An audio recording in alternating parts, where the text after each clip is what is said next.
Labrīt, kolēģi! Mums ir kvorums, mēs varam sākt mūsu darbu. Un šodien juridiskajā komisijā pirmais jautājums ir Latvijas pilsoņu kolektīvais iesniegums likuma noteikt, ka dzīvnieks nav manta, bet dzīva būtne.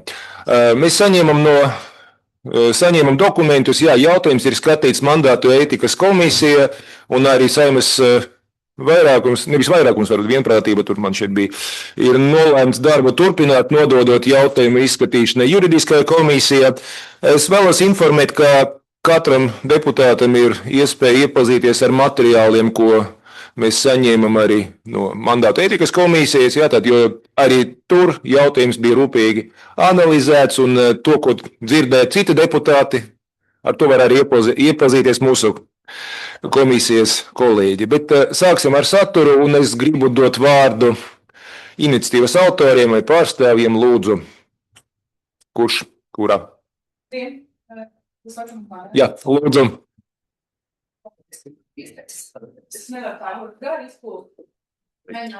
Es palūgtu, kaut kur parādīsies slaids. Es atvainojos, kamēr jūs nesākat, es tad pieļauju vienu kļūdu, aizmirstu pabrīdināt un informēt kolēģus, ka mūsu sēdu skatā, ne tikai mums cilvēki ar kameram, bet arī Facebookā cilvēki var redzēt. Vienkārši es informēju, ka, tie, kas grib sekot, tāda iespēja ir nodrošināta. Tā ir informācija, tas neko nenozīmē, tad jums... Lūdzu, atvainojos, ka pārtraucu. Tad es īsumā gribētu iepazīstināt ar tematu aktualitāti un vienu socioloģiskā pētījuma rezultātiem. Tad, ja mēs par šo tematu aktualitāti runājam, tad diskusija kā tāda, protams, par civil likuma grozījumiem nav jauna. Mēs varbūt to otro slaidu varam parādīt. Tur var redzēt, ko tiesību zinātņu eksperti par šo saka, bet jums arī ir izdrukāta šī prezentācija. Tātad, kas notiek citās valstīs, ko saka dzīvnieku aizsardzības biedrības, norādot, ka šī lielākā daļa problēma tomēr balstās uz personu izpratni, ka dzīvnieks ir lieta un ka īpašniekam ir absolūta vara pār dzīvnieku. Es esmu dzirdējusi dažādus komentārus vai viedokļus par šo, viens no viedokļiem ir, ka tos rezultātus var panākt savādāk, piemēram, tikai stingrākiem sodiem vai ar kādiem citiem līdzekļiem. Es gribētu teikt, no Rīgas uz Daugavpili var aizbraukt arī ar Mercedesu vai ar Zaporožicu, un mēs varam izvēlēties šobrīd vai braukt ar Mercedesu vai braukt ar Zaporožicu.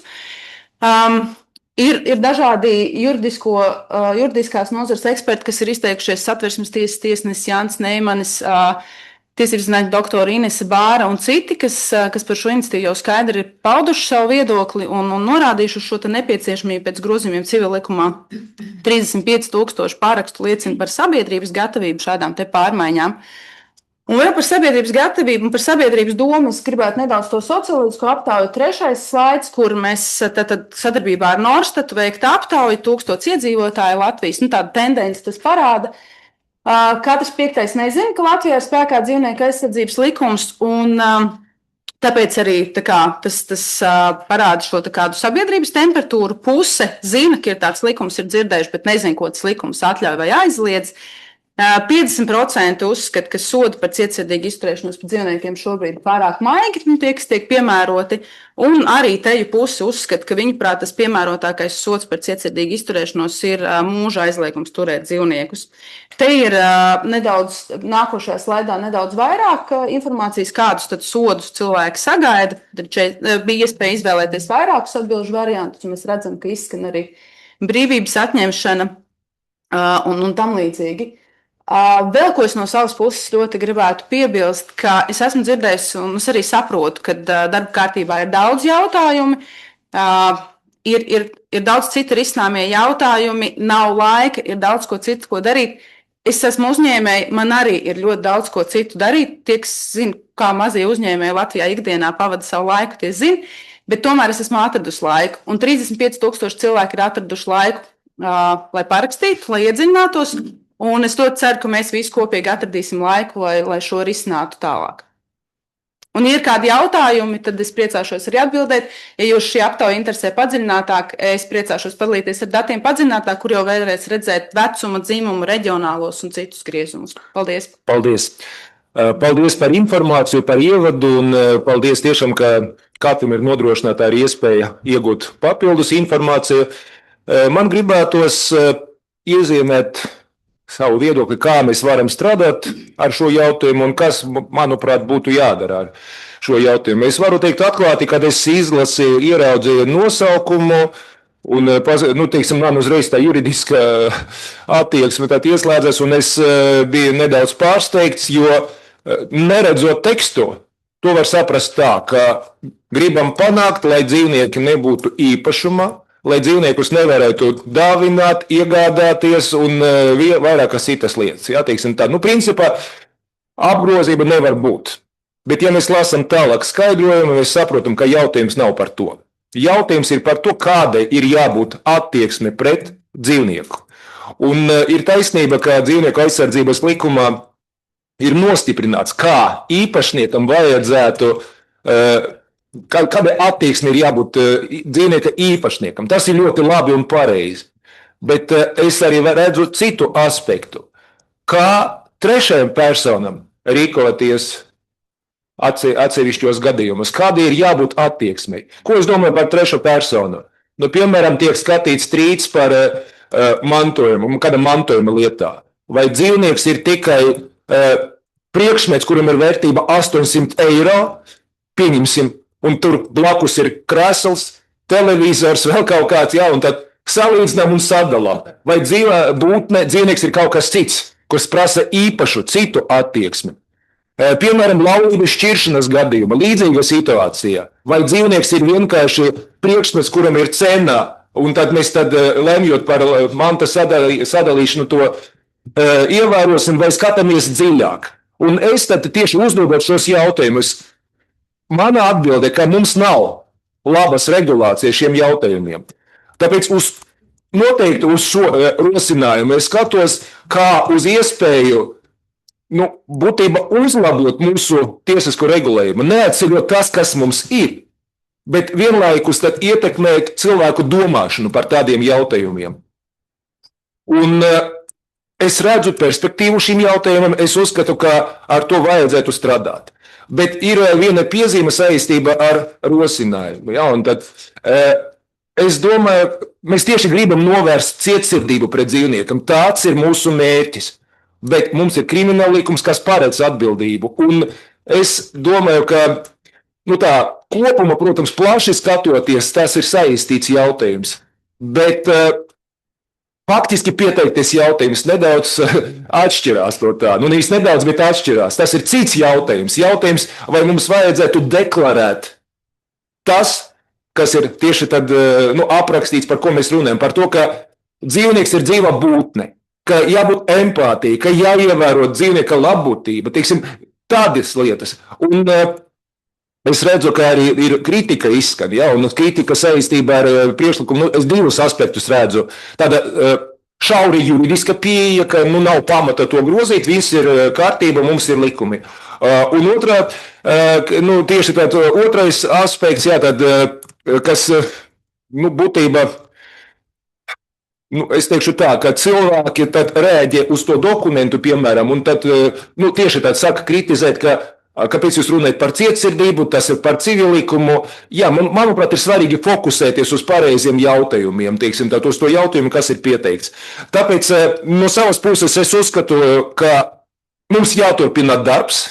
Mums ir jādomā, kā rīkoties, un es vēlos, lai būtu arī skaidrs pastāstīt, ko es redzu Šveices civil likumā. 2 teikumi. Un kāds var teikt, ka tam nav nekāda jēga, bet es jēgu saskatu, un varbūt tas arī varētu būt kā piemērs. Un tur tieši 1. teikumā viņi grozot civil likumu ierakstīja, ka dzīvnieks nav manta, un 2. teikumā ierakstīja, ka viņi turpinās piemērot civil likuma normas, cik tālu, tik ilgi, kamēr nebūs speciāla regulējuma. Proti, tā var būt deklaratīva norma, bet tā pasaka, kā vajadzētu domāt, kāda ir jābūt attieksme. Tas ir mans viedoklis. Es aicinu kolēģus, institūciju pārstāvjus paust viedokli. Mūsu komisija, tad, lai viens otram netraucētu un nodrošinātu jautājumu izskatīšanu, mēs strādājam šādā veidā. Ja kāds grib runāt, paceļ roku, un tad viņam ir iespēja paust savu viedokli. Tad aicinu pieteikties un runāt. Es sapratu, Paigļkalns kundze gatava. Lūdzu. Jā, labrīt, cienījamās deputātes, godātie deputāti, klātesošie Tieslietu ministrijas parlamentārā sekretāra Lauma Paiga-Kalna. Redz, kā dzīvē tas ir, patiesībā cilvēki bieži vien domā kaut kādas lielas lietas paralēli vai pat vienlaicīgi. Un paralēli faktiski šai iniciatīvai Tieslietu ministrijā tapa arī Tieslietu ministras rezolūcija. Tieši, lai uzdotu mūsu cilvēkiem vērtēt mūsu Latvijas tiesisko regulējumu un tā pietiekamību attiecībā uz dzīvnieku aizsardzību tieši civiltiesiskā izpratnē. Ja mēs atceramies, pirms gada šeit bija diskusijas un pirms gada tapa grozījumi arī krimināla likumā, pastiprinot atbildību par cietsirdīgu izturēšanos pret dzīvniekiem, tostarp attiecībā uz kvalificējošo otro daļu vispār atsakoties no sabiedriskā darba un tostarp arī naudas soda. Tātad būtiski pastiprinot atbildību līdz pat brīvības atņemšanai uz 5 gadiem, tad, atstājot šo īslaicīgo brīvības atņemšanu uz 5 gadiem. Šodien mēs runājam mazliet citā aspektā. Es piekrītu Judina kungam, šodien mēs runājam tādā, es teikšu tā, no tādas civiltiesiskās izpratnes viedokļa. Jā, mums ir dzīvnieku aizsardzības likums, kurām ir brīnišķīga preambula, kas nosaka, kāds tad ir vispār mūsu kā cilvēku ētiskais pienākums attiecībā uz mums patiesībā nepārtraukti blakus esošiem mūsu, es teikšu, ģimenes locekļiem, mūsu dzīvniekiem. Savukārt, civillikums mums ir jāatcerās, ka tas ir tapis teju gandrīz jau pirms 90 gadiem. Un izpratni par to, kas ir dzīvnieks mūsdienās, būsim godīgi, ir būtiski mainījusies šo daudzo gadu desmitu laikā. Mūsdienās dzīvnieks tiešām ir daudziem cilvēkiem, tas ir mājdzīvnieks, nevelti mēs šodien lietojam jēdzienu lolojuma dzīvnieks, jo tā ir daļa no mūsu ģimenes, no mūsu dzīves. Attiecīgi, ļoti daudzas mūsu civiltiesiskās attiecības tiek, viņas ir kaut kādā pastarpinātā vai arī nepastarpinātā, arī bieži vien tiešā veidā saistītas ar šo dzīvnieku ikdienu. Un kā jau Judina kungs pamatoti pieskārās, viens no jautājumiem, kas notiek ar šo dzīvnieku tajā brīdī, kad notiek kaut kas ar cilvēku, kur viņš paliek? Vai dzīvnieku aizsardzības likums to risina, vai civil likums to risina pienācīgi? Un es teiktu, ka nē, nerisina. Un tad viena lieta ir par to, kā tad mēs vispār nodefinējam, jo nereti ir arī, kā atsaucoties arī uz Šveici vai arī vēl uz citām Austriju vai uz vēl citām vecajām, senajām, teiksim, rietumu valstīm, rietumu kultūra telpēm, tiesību telpē piederīgajām valstīm. Jā, nereti varbūt ir pat vērts ielikt likumā šādu, varbūt pat deklaratīvu vai tādu vērtību normu, lai arī sabiedrībā mainītu vēl vairāk šo izpratni. Līdz ar to es teiktu, ka mums droši vien, ka ir vairāku soļu programma, teiksim tā, ko Tieslietu ministrija pat jau ir uzņēmusies darīt, un paldies arī Saeimas juridiskajai komisijai, ka būs tā vērojošā acis, lai mums arī šī sadarbība arī citām iestādēm būtu ļoti efektīva. Viens, protams, ir ielikt šo vērtību no civila likumā, ka dzīvnieks tiešām nav manta, tas tādā izpratnē, ka nav viens no lietu veidiem, kuru, ja man apnīkas krēsls no pelēkiem nomaina uz melniem, vai arī man apnīkas uz telefons un es izvēlos citu, ka dzīvnieki tik vienkārši mēs civiltiesiskā apgrozībā nevaram rīkoties. Un otra ir lieta, protams, saprast, kur no civiltiesisko attiecību viedokļa tas dzīvnieks, tā teikt, izkrīt starp krēsliem tajā brīdī, kad mūsu civiltiesiskās attiecībās kaut kas notiek. Viena situācija varbūt varētu vienkārši tikt atrisināta sadarbībā ar Zemkopības ministriju ar reģistriem, piemēram, kas ir laulāto kopmantas gadījumā. Ja es iegādājos laulības laikā suni vai kaķi un es viņu reģistrēju, patiesībā viņš ir arī mana laulātā manta, tieši tāpat kā jebkura manta. Un kas notiek šķiršanās gadījumā? Un kas notiek tajā gadījumā, tomēr, ja es esmu viens cilvēks, kas notiek ar manu sunīti vai kaķīti, ja es, piemēram, nonāku slimnīcā, vai, nedod Dievs, cilvēkam tiek uzlikts arī kāds krimināltiesībās piemērojams tiesību ierobežojošs instruments, nezinu, arests, īslaicīga aizturēšana un tam līdzīgi. Tā kā šie ir tādi vairāki jautājumi, kas patiesībā mums ir jāceļ modernā sabiedrībā uz galda un jāatrisina. Vai tas viss būs tikai civillikumā, ir pārsteidzīgi šodien to teikt. Skaidrs, ka kaut kādas normas ir civillikumā jāprecizē. Un arī, varbūt pat jāveido jauna nodaļa, jo, ja mēs skatāmies, piemēram, uz kustoņa jēdzienu, kas, man viņš griež ausīs personiski, bet ja mēs skatāmies uz kustoņa jēdzienu civil likumā, tad mēs runājam par ļoti senām civiltiesiskām attiecībām, piemēram, graudniecību, ķīlāšanu, kas patiesībā, es domāju, visi klātesošie nav piedzīvojuši nevienās savās tiesiskās attiecībās, ne ar kaimiņiem, ne ar citiem. Faktiski, tās ir tādas jau senas normas. Mums ir jāliek, jāpiešķir tam civillikumam mūsdienīgas kurpes, teiksim tā. Un tas ir tas, kā Tieslietu ministrija to redz. Paldies! Paldies par viedokli. Kolēģi, es lūdzu izteikties, aicinu deputātus paust viedokli, jo mūsu lēmums par darba turpināšanu atkarīgs no tā, ko mēs šodien izlemsim. Un tad es savu viedokli paudu, es uzskatu, ka ir jāturpina darbs. Lūdzu, kolēģus arī paust viedokli. Lūdzu, Kalniņas kundze. Manuprāt, patiešām ir jāturpina darbs pie šī jautājuma. Īpaši es vēlos izcelt tos jautājumus, ko mums rāda socioloģiskā aptauja. Tātad attiecīgi par to, ka šeit ir uzsvērti maigie sodi un attiecīgi arī iespēja noteikt mūža aizliegumu turēt dzīvniekus, ja ir bijusi piecīdīga izturēšanās. Manuprāt, šie ir ļoti būtiski un ar tiem būtu jāsāk un pamazām jāskārto arī visas pārējās jomas. Paldies. Kolēģi, lūdzu, Sroģa kungs. Es arī uzskatu, ka šīs jautājums ir svarīgs un aktuāls mūsdienās, un šeit jāturpina darbs. Runājot, mans viedoklis kā jurista varbūt būtu, kā daži priekšlikumi, tikko kolēģi runāja par aizliegumu dzīvnieku turēt uz mūžu. Manā skatījumā šādu normu varētu iestrādāt arī krimināla likumā kā papildsodu. Pie brīvības atņemšanas soda tur izlaicīga un arī noteikti aizliegumu no kaut kāda zināma termiņa uz visu mūžu. Tas būtu viens no risinājumiem, kas attiecās uz sodiem par cietsirdīgu izturēšanos pret dzīvnieku vai dzīvnieka nogalināšanu. Dzīvnieka statusa noteikšanu, ja juridiski runāt, dzīvnieks nav pats pa sevi rīcības spējīga persona, bet dzīvnieka saimnieks varētu būt līdzīgi kā dzīvnieka aizbildnis, jo jebkurš dzīvnieks, tad, kad viņš tiek iegādāts, viņam arī tiek izsniegta pase, kur arī noteikts tas īpašnieks, šī dzīvnieka konkrēta fiziska persona, kura varētu būt arī kā dzīvnieka aizgādnis ar izrietošam no šī statusa tiesībām.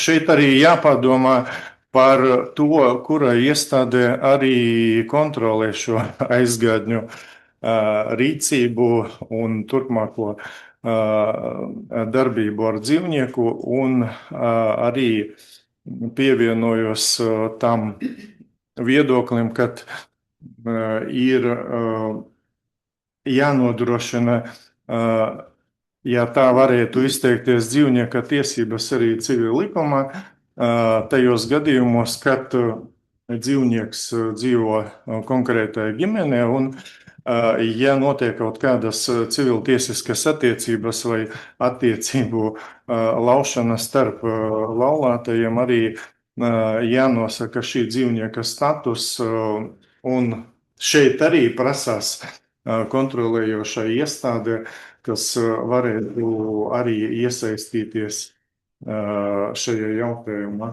Paldies. Paldies par viedokli. Lūdzu, vai kāds grib izteikties? Jā, lūdzu. Cienījamie kolēģi, proti šis iesniegums, viņš ir specifisks par dzīvniekiem kā tādiem, bet pēc būtības tā problemātika jau daudz plašāk. Pirmkārt, kā tika pieminēts, tas mājdzīvnieka jēdziens jau ir izplūdes daudz plašāk. Jā, ja, sacīsim, pilsētā tas bija suns un kaķis, jā, laukos, nu, mājlopi kā tādi, kas ir lauksaimniecības dzīvnieki, jā, tad šobrīd to pašu mīļdzīvnieku apjoms jau ir pieaudzis no eksotiskiem akvārijiem līdz pat eksotiskiem dzīvniekiem.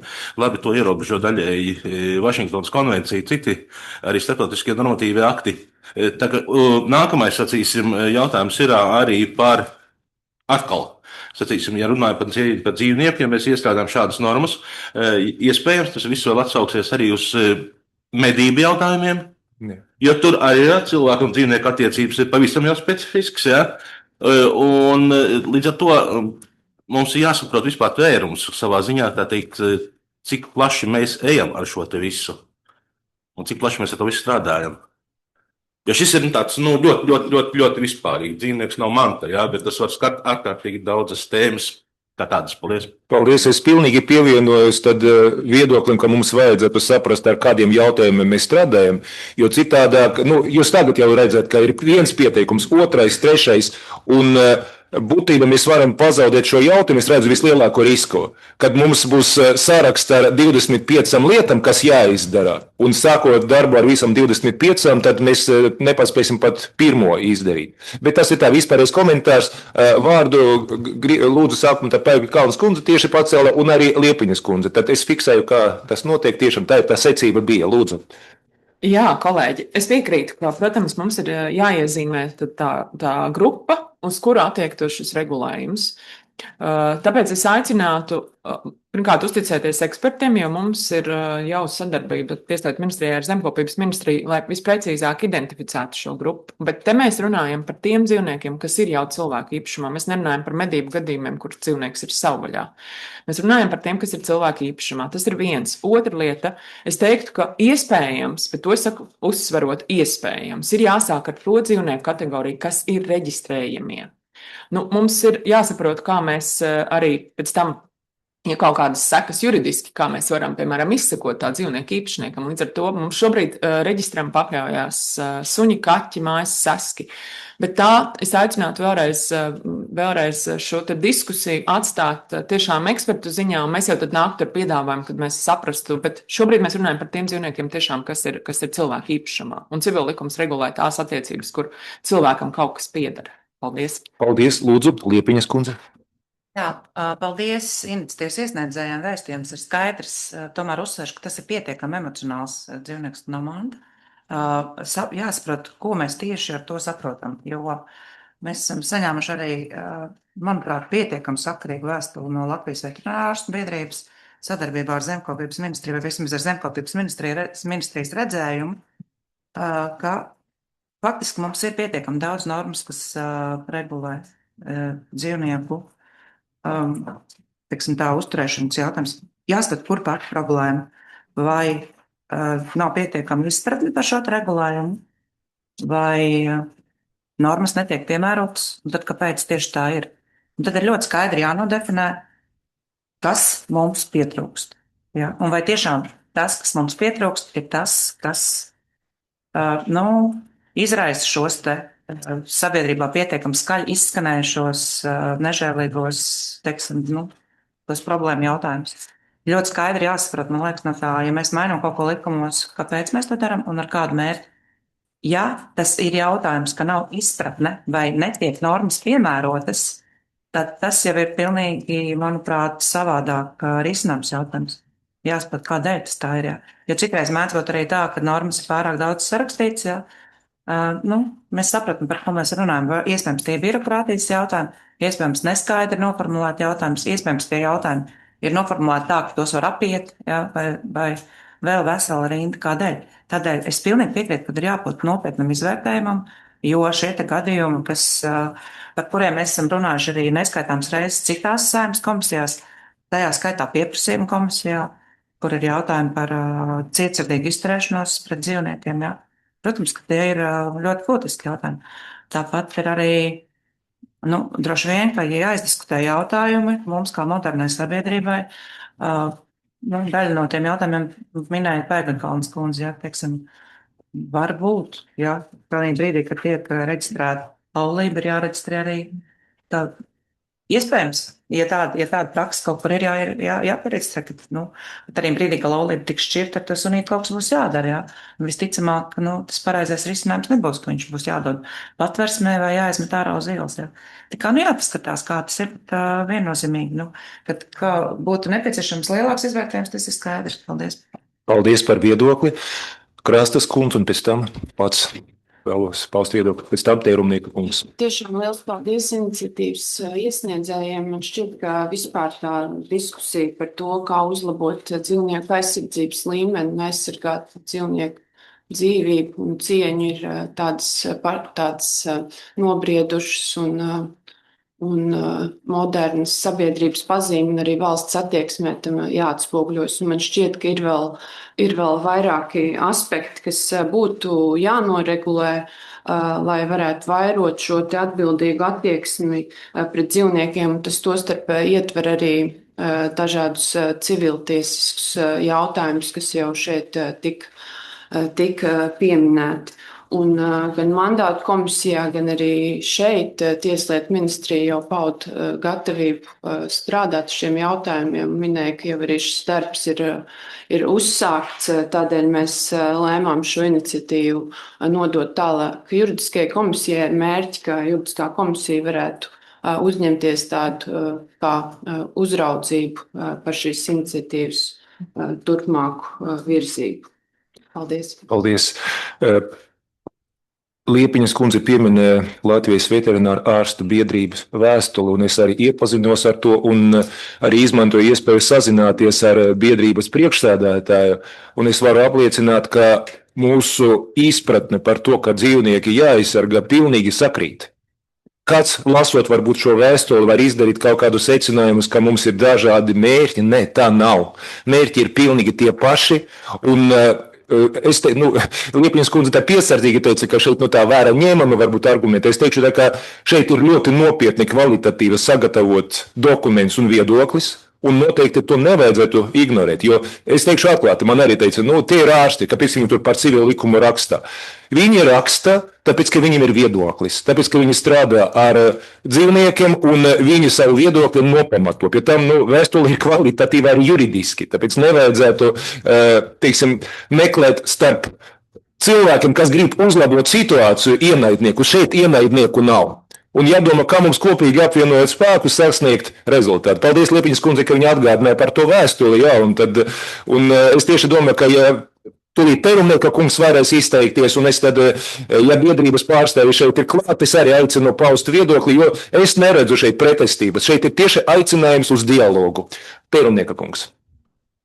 Jā, es arī gribēju atsaukties uz Latvijas veterinārā ārstu biedrību, un tur tiešām mēs neredzam to, ka tās ir kaut kādas pretrunas, bet tas, kas izskan šajā dokumentā, ir tas, ka tomēr mums ir jāizvērtē jau esošā likumdošana un faktiski jāsaprot, kas tad arī nāk šī iniciatīvā.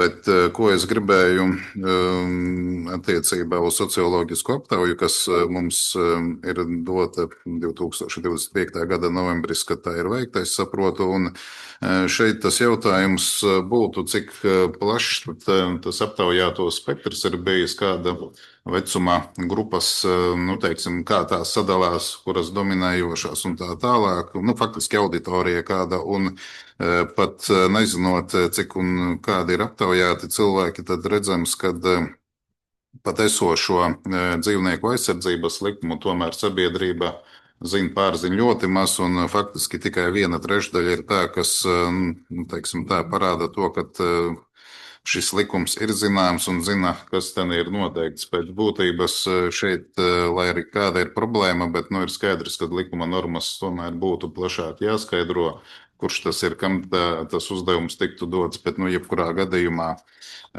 sākt, es domāju, ir tiešām jāsāk ar šo izvērtējumu esošās likumdošanas un tad jau tālāk uzlabojumu, kas uzlabojums. Paldies, paldies. Vai no biedrības pārstāvji vēlas paust viedokli, lūdzu? Ieslēdziet mikrofonu. Lūdzu, ieslēgt mikrofonu. Nē, televīzija te blakus ir. Jā, paldies. Jā, lūdzu. Es būšu dzirdama arī, es runāšu šajā virzienā. Ja? Tikai nosauciet vārdu uzvārdu, jo mums... Konopora, Latvijas veterinārā ārstu biedrība, labdien, godātie deputāti, cienījamie klātesošie. Vēlos uzsvērt, ka Latvijas veterinārā ārstu biedrība pievienojas Tieslietu ministrijas un Zemkopības ministrijas rakstiski paustiem atzinumiem, kas ir lasāmi pielikumā esošajās vēstulēs. Par to, ka civillikumu nav nepieciešams grozīt, lai sasniegtu tos mērķus, kurus ir iesnieguši un parakstījuši šie cilvēki. Jo mēs redzam, ka šie cilvēki sauc pēc tiesiskuma, viņi sauc pēc adekvātas rīcības no iestādēm, attiecībā uz normatīvo aktu piemērošanu. Viņi ļoti daudz runā par sodiem, par kuriem veterinārā ārstu biedrība runā jau ilgadēji skaļi, tā skaitā par civil likuma grozījumiem. Mēs bijām ar pirmo iniciatīvu. Mēs runājam arī šobrīd par administratīvo sodu paaugstināšanu visiem šiem te pavairotājiem. Diemžēl mūsu Tieslietu ministrija nav sadzirdējusi, bet mēs ceram, ka sadzirdēs, jo sodiem ir jābūt adekvātiem, nevar būt sods par nodarījumu daudzkārt mazāks nekā paša darījuma apjoms. Tad ir izdevīgāk samaksāt sodu. Ja nevar palielināt sodu daudzkārt vienā reizē, tas nozīmē, ka jau sākotnēji šis sods ir bijis pa mazu un ministrijai ir jāvērtē, kāpēc viņš ir bijis tik nesamērīgi zems, ka šobrīd mēs nevaram nonākt pie soda, kas sasniegtu, piemēram, fiziskai personai 1500 eiro par pamešanu, negodīgiem darījumiem atsavināšanu, pavairošanu dažādi bezšķirnes dzīvnieki, kas ir faktiski tāds mantisks objekts. Izmantojot iespēju, es esmu sastādījusi to darbu sarakstu, kas, manuprāt, ir paveicamo darbu saraksts, un es vienkārši centīšos viņus ātri nolasīt. Ja jums šķiet tas saraksts pa garu, es jau centos koncentrēti. Tātad pirmais, ko mēs redzam no šīs iniciatīvas, es apskatījos papētīt, tātad tā ir Norstat maksas. Ja nav tā, tad precizējiet. Man parādīja, ka tas ir Norstat pasūtītais pētījums. Ko mēs šeit redzam? Mēs redzam šeit absolūti neizglītotu sabiedrību. Šajā pētījumā mēs redzam, ka sabiedrība pat nezina par eksistējušiem likumiem. Tātad viņiem pēc būtības ir vienalga, kādus likumus viņi nepildīs. Te mēs redzam milzīgi plašu darba lauku visām biedrībām. Apmēram 100 plus 150 dzīvnieku aizsardzības organizācijas. Šis ir tas darbs sabiedrības izglītošana, pie tā ir jāstrādā. Tas nav ne Tieslietu ministrijas, ne Zemkopības ministrijas jautājums. Otrais, caur tiesību aktiem noteikti sludinājumu platformām ir jāuzliek pienākumu dzēst pavairotāju sludinājumus. Šobrīd pārtikas un veterinārais dienests cīnās ar šo kā ar milzīgo Sīzifa akmeni. Viņš viņu veļ, bet šie sludinājumi portāli nepakļaujas, jo tur viņi ir zem ekonomikas ministrijas šie jautājumi. Tātad visi šie sludinājumi, kas neatbilst tiesību normām, viņi ir jādzēš. Tā tas ir visās valstīs. Un tā tam ir jābūt arī Latvijā. Tālāk, manuprāt, svarīgi ir ļoti, ļoti svarīgi organizēt tiesnešu un prokuroru apmācības par dzīvnieku tiesībām, dzīvnieku aizsardzības jautājumiem, labturības jautājumiem. Tieši akcentējot šo te dzīvnieku kā jusspējīgu būtni. Ja mēs runājam par to, ir dzīvnieks vai nav dzīva būtne vai manta, tad to māca pamatskolā. Pamatskolā iemāca, kas ir dzīva būtne. Es nezinu nevienu likumu, kurā būtu ierakstīts, ka cilvēks ir dzīva būtne. Bet vai tas nozīmē, ka nav? Tas taču ir elementārs skolas programmā. Manuprāt, ir svarīgi arī izvērtēt tiesnešu kvalifikācijas novērtēšanas kārtību. Jo pārrunās, neformālās pārrunās, esmu dzirdējis, ka tiesneši šobrīd iespējams ir neieinteresēti, negrib riskēt, piemērot augstākus, samērīgākus sodus, jo viņi baidās, ka šajā novērtēšanas procesā šīs pārsūdzētās lietas būs viņam kā negatīvs vērtējums. Iespējams, pie šā ir vērts, teiksim, padomāt par šo te jautājumu.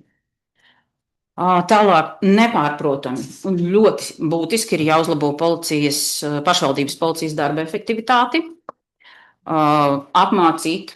Es nezinu, vai to dara pašvaldības savienība kopā kaut kādos kursos, kā pareizi uzsākt administratīvos procesus, sodīt ieskaidrot, ka klaiņošana ir labturības pārkāpums. Mēs šobrīd dzirdam šo te kliedzošo gadījumu, kur medmās 40 minūtes gaida, lai viņi var izdarīt manipulācijas savam pacientam, un beigu rezultātā viņi tiek sakrupļoti gandrīz līdz nāvei.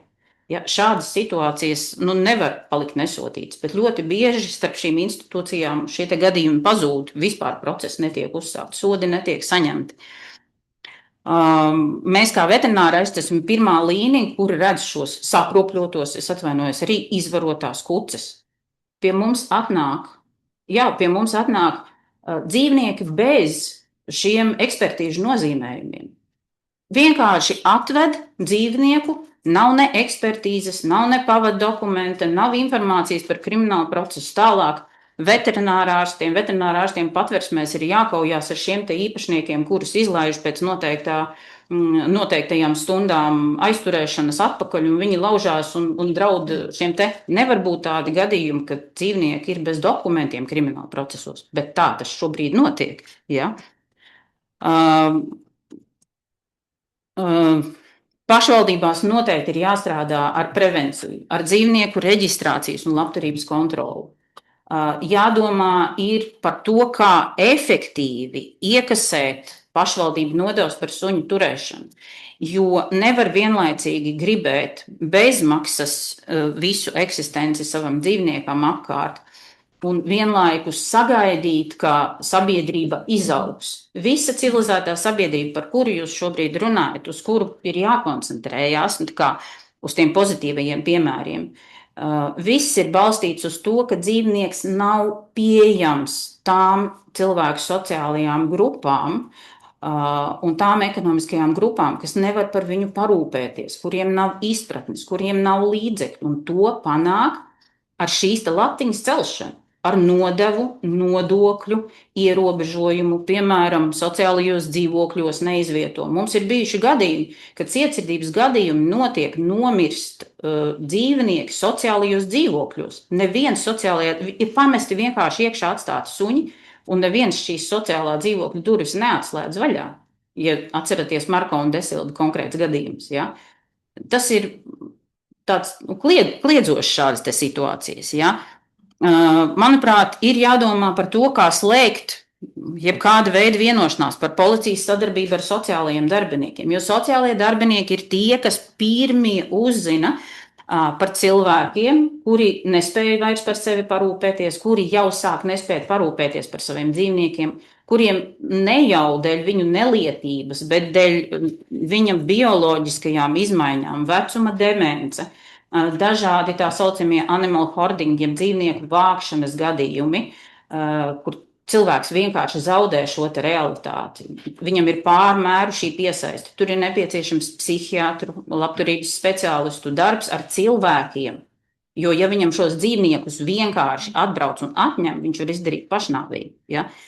Tālāk viennozīmīgi sociālajie darbinieki ir jāapmāca, jāsniedz atbalsts, jāprasa ir atbalsts biedrībām, kuras sev pozicionē kā dzīvnieku glabēju un piedāvā šos sterilizācijas pakalpojumus, lai mums nav tādas izņemšanas, piemēram, 23 kaķi Sarkandaugavā. Tas nav nekas cits kā cilvēka psihiskās slimības rezultāts. Un ja kāds apkārtējais, kas nāk vai kopējais, vai kurš ir pie viņa būtu informējis, šie dzīvnieki būtu sterilizēti, un viņš laimīgs dzīvot, piemēram, ar saviem 3 vai 5 kaķiem. Bet kaķi jau vērojas ļoti ātri, ļoti ātri.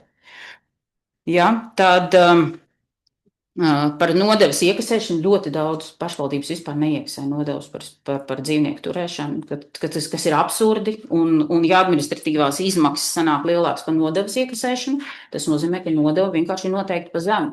Pretējā gadījumā, no kurienes tiek ņemta nauda, viņi tiek ņemta no sociālā budžeta. Tas taču ir nenormāli. Ķert suņus, uzturēt suņus no citiem budžetiem un nevis tam speciāli iezīmēto marķēto budžetu. Manuprāt, par to ir ļoti nopietni jādomā. Par valsts policiju es jau pieminēju, tas ir diezgan traģiski, tās situācijas, tā soda paaugstināšana. Es ceru, ka es esmu iezīmējusi to veicamo darbu sarakstu, kuri neatkarīgi no tā, vai civil likums tiek grozīts vai netiek grozīts. Šis ir veicamo darbu saraksts, Un es aicinu deputātiem neiekrist uz to, ka uzrakstot vienu teikumu, šis te kaut kā var atrisināties sabiedrībā, kura pat nezina, ka ir dzīvnieku aizsardzības likums. Mums ir jāstrādā pie pilnīgi citām svirām, un es vēlreiz gribu pateikt, ka es atgriežos pie tā, ka grozījumi civil likumā nav nepieciešami, jo ir pilnīgi cits darbu saraksts, kas mums ir jāpaveic. Un ja mēs skatāmies Tieslietu ministrijas un Zemnieku ministrijas vēstulēs, mēs redzam, ka mēs esam par konkurētspējīgu likumdošanu, lieku roku uz sirds. Daudzas valstis, kuras tagad pēdējās taisa šos grozījumus, groza savu likumdošanu pirmkārt tāpēc, ka šobrīd jau ceļā februārī, martā ir Eiropas parlamenta un padomes regula par dzīvnieku labturību un izsakojamību, kas tātad sinhronizēs normatīvos aktus starp visām dalību valstīm, kas mums ir ārkārtīgi svarīgi. Jo mums Latvijā daudzējādā ziņā ir daudz stingrāki normatīvie akti nekā blakus valstīs, un tas rada mūsu problēmu. Un nevar tagad skatīties atraut, kad viņi tur ierakstījuši civil likumā, ka viņš nav manta. Ļoti labi, ka viņi to ir izdarījuši, bet viņi nav aizlieguši suņu un kaķu tirzniecību zooveikalos, viņi nav ieviesuši obligāto suņu un kaķu mikročipēšanu, kā tas ir Latvijā, kas ir pamats dzīvnieku izsakojamībai. Proti, jāskatie kopsakarībās, nevis atrauti, paņemot vienu šo te teikumu.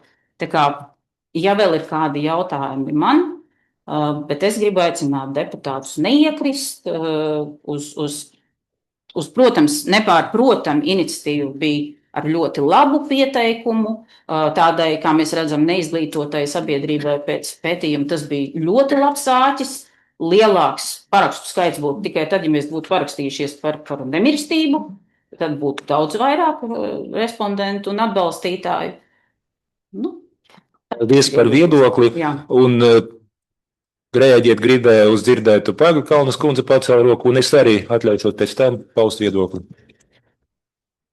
Jā, kolēģi, es vienkārši negribētu, ka Saeimas komisijā netiek kliedēti mīti vai priekšstati, kuriem nav īsti tomēr juridiskas seguma. Es piekrītu, ka ir nepieciešama mūža izglītība. Jebkurā nozarē cilvēkiem profesionāli ir jāaug.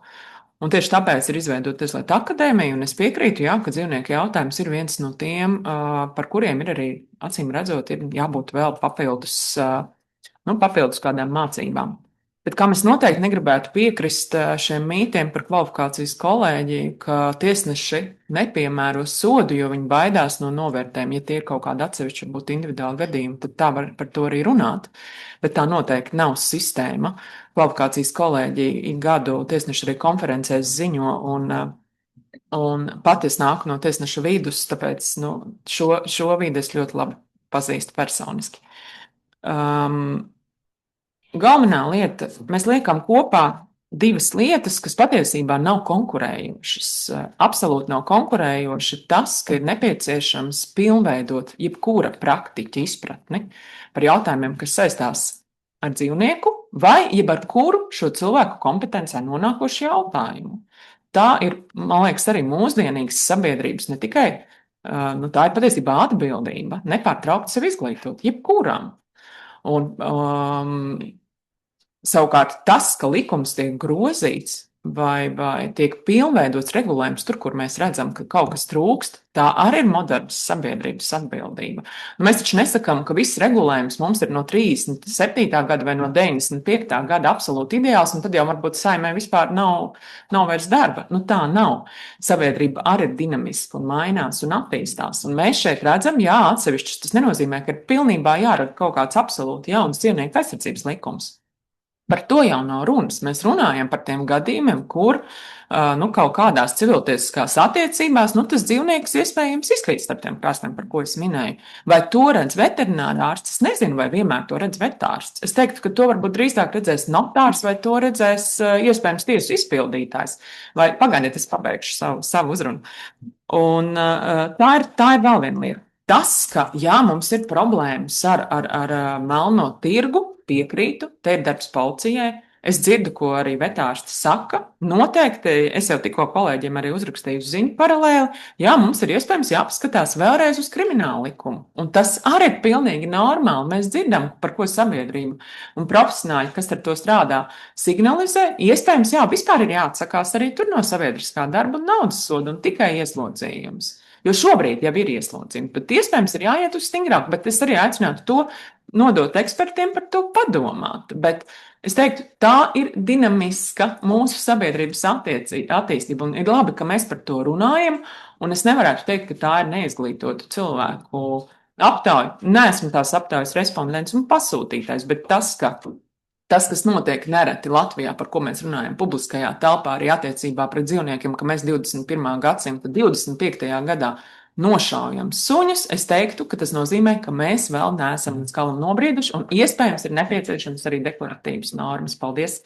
Paldies, kā jau teicu, es jau pieteicos, es sevi pieteicu, un tad es atļaušos rēģēt. Pirmkārt, es gribu teikt paldies par viedokli. Es dzirdot šo informāciju, to problēmu jautājumu pieteikumu, uztvēru to ļoti nopietni. Manuprāt, tas, par ko mēs dzirdējam, katrs no tiem punktiem ir vērā ņemams un ar to vajadzētu strādāt. Bet, un es jau vienlaikus uzreiz gribu informēt, ka vakar mums bija sēde un mēs skatījām vienu jautājumu, kas tieši saslēdzas, ko jūs šodien pieminējat, par to, ka ir sludinājumi. Mēs tieši vakar runājam par to mehānismu, ne par šo jautājumu, bet par jautājumu daudz plašāka nozīme, jo mums bija pieteikts šis jautājums, un ar to mēs strādājam, lai nepieļautu situāciju, ka internetī informācija un par sodu domā, bet nesaprot, kā izņemt ārā to informāciju. Ar to tiek strādāts, vakar tika diskutēts. Bet, kolēģi, es jau teicu vienreiz, un es gribu atkārtot, mēs šo jautājumu pazaudēsim nevis tāpēc, ka mēs negribam izdarīt labāk, bet tāpēc, ka mēs vienlaikus piesakam vairākus jautājumus, runājam par visu laukumu un mēģinām tieši tad aicinām strādāt. Tāpēc es domāju, ka, ja mēs gribam labu lietu izdarīt, tad mums ir jārunā par diviem procesiem, kurus mēs ar abiem varam startēt. Viens jautājums par vērtību normu, kas tieši tad uzsver, akcentē, un tā ir izglītošana, par kuru tieši mēs dzirdējam. Ierakstot šo normu, šodien diskutējot, turpinot diskusiju, mēs aicināsim cilvēkus tieša un netieša veidā mainīt attieksmi. Tas ir ļoti būtiski. Un, manuprāt, šo darbu mēs varam pabeigt šajā saimā. Proti, šeit mans priekšlikums, lai es jau vairāk kārt neatkārtot, es domāju, ka šeit vajadzētu runāt par sapratīgu laiku, pieņemsim 2 mēneši, kad mēs gaidām priekšlikumus, kas nav diskutabli, teiksim, tik sarežģīti un ko mēs varam sākt darīt. Teiksim tā, ja mēs pavasarī sāksim, tad mēs varēsim arī pieņemt šos grozījumus. Vienlaikus es aicinu uz katru, ko tieši mēs dzirdējam punktu, problēmu jautājumu, padomāt, ko var darīt lietas labā. Un tieši, tie ir konkrēti jautājumi, konkrētas problēmas. Bet es arī apzinos, dažu mēnešu laikā visus šos jautājumus mēs neatrisināsim.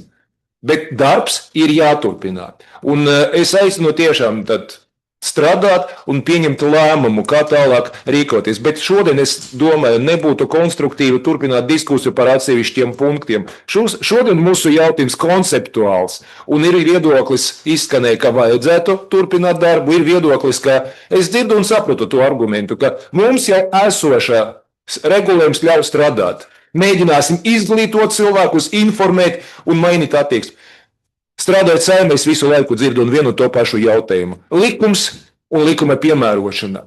Vai vienmēr jāgroza likums, lai nodrošinātu labāku piemērošanu? Un tas ir ar visiem jautājumiem. Bet, kolēģi, lai mēs varētu izskatīt šodien, lai nebūtu tā, ka mēs šodien sākam diskusiju un jau ar pašu pirmo jautājumu mēs atliekam, janvārī turpināsim. Vai es ceru, ka mēs šodien varēsim pieņemt lēmumus. Tāpēc es tad redzēju, bija pacelta Konoporas kundzes roka, jātāt es došu jums vārdu īsai atbildi, un pēc tam es lūdzu juridisko biroju pateikt arī savu viedokli. Lūdzu. Jā, es gribu atvainoties Paļas kundzei par šo tieslietu kvalifikācijas kolēģijas jautājumu, jo, protams, viņa šajā jautājumā ir kompetentāka. Es tikai teicu par šiem pieņēmumiem, kurus izteica cilvēki, kas saskarās ar šiem zemajiem sodiem. Bet savukārt es neatkāpšos no tā, ka mēs redzam ļoti vāju sniegumu attiecībā no valsts policijas darba. un ļoti zemu sniegumu attiecībā no pašvaldības policijas darba, kas vispār nezina ne savas tiesības, ne pienākumus, kas nezina, kas ir administratīvais pārkāpums, kas ir administratīvās atbildības likums, kā rīkoties. Viņi pilnībā jauc vārdus izņemšanu, konfiskāciju un pat tik elementāras lietas.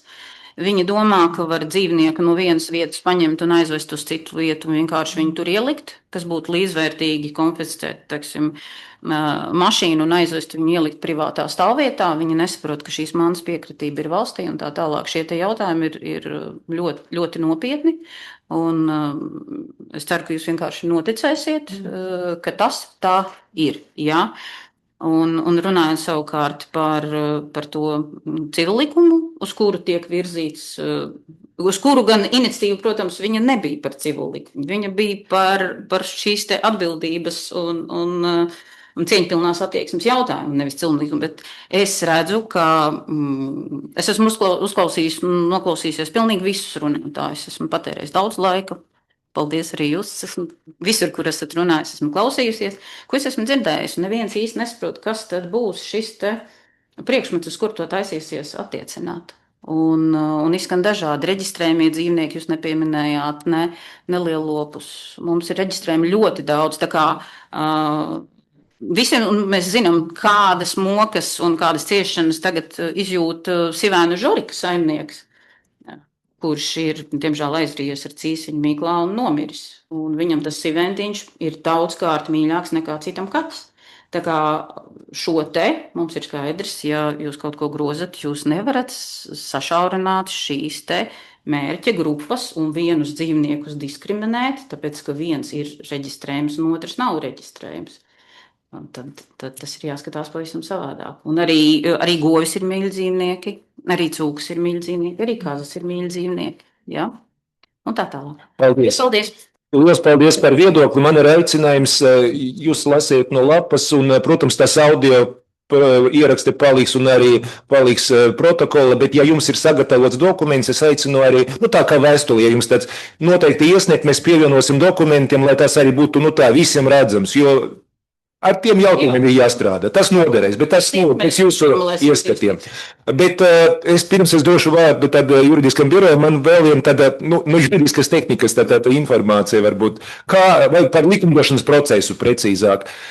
Kolēģi, mēs nevaram šeit saimā, juridiskā komisija, sēdēt un apspriežot katru atsevišķu jautājumu, risināt un labāk tā.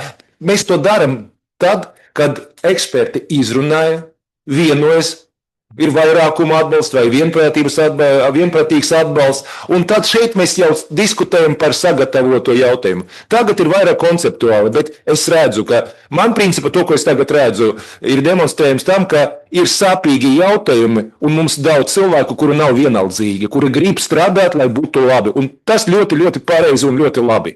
Bet strādāsim ar mūsu komisijas jautājumu. Lūdzu, kāds ir juridiskā biroja viedoklis? Jā, labdien! Saistībā ar piedāvāto iniciatīvu jāsaka, tā tiešām ir atbalstāma, bet es aicinātu tiešām arī ieklausīties šeit runātāju izskanējušos viedokļus, ka jautājums ir jārisina sistēmiski izvērtējot, kur tiešām ir šis regulējums nepieciešams, jo te ir jānodala divas lietas, proti tātad civila likuma senais regulējums ar seno terminoloģiju un tā laika izpratni un civila likuma kodolīgums. Tātad tas nozīmē to, ka ja sabiedrība uzskata, ka šis regulējums ir novecojis, tas ir jāmodernizē, tas ir jāprecizē, kā jau arī tika teikts, iespējams arī ar deklaratīvu rakstura normām, bet tostarp arī nedaudz izvērtējot sistēmiski, lai caur deklaratīvas normas ieviešanu civilikumā mēs nenonākam zināmās arī normatīvās pretrunās. Tātad tas nozīmē, ka arī civillikums būs nedaudz jāpanalizē sīkāk un arī varbūt tās ar tādu analītiskāku pieeju, lai radītu tiešām to pareizo izpratni, lai nesanāk tā, ka vienā normā mēs esam pateikuši deklaratīvi, ka tas dzīvnieks, mīļdzīvnieks ir Tā tad jūtīga būtne, tā nav lieta, bet citā mēs pasakam, ka viņa maksā tik, un tā ir kompensācija, ka tā ir vērtība īpašniekam. Tātad šeit ir jāizvērtē un jāatrod tas līdzsvars un balans tātad šajos terminos, šajā izpratnē.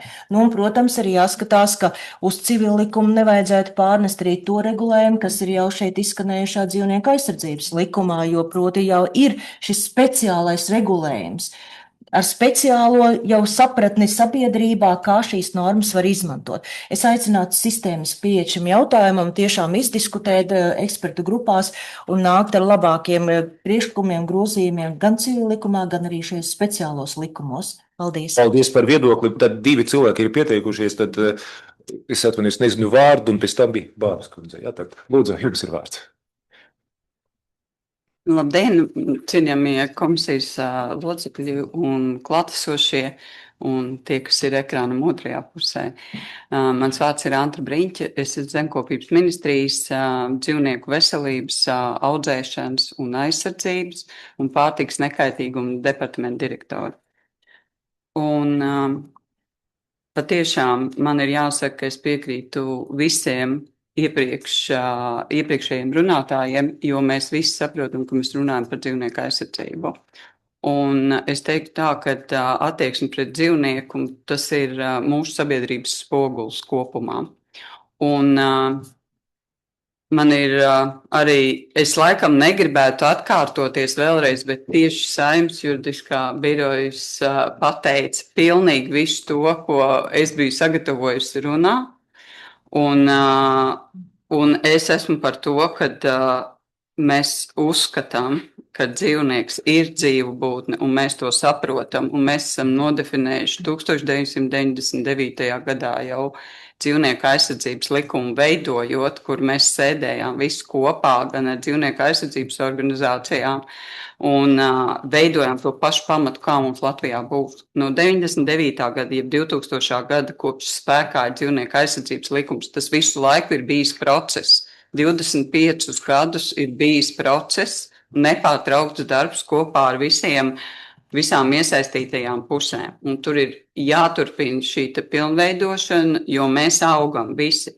Tas, kas mums šodien ir ienācis iekšā, mums ir ienācis civil likums, un patiešām, ko juridiskais birojs minēja, kad arī pārskatot, un arī Tieslietu ministrija pārskatot civil likumu un pastoties ar šodienas skatījumu uz to, kad ir nepieciešams šīs te pārmaiņas, un tas ir process kopumā. Tā kā Zemkopības ministrija ir piedalījusies jau vienā no tikšanās, ko organizēja Tieslietu ministrija, un mēs turpināsim kā eksperti arī piedalīties.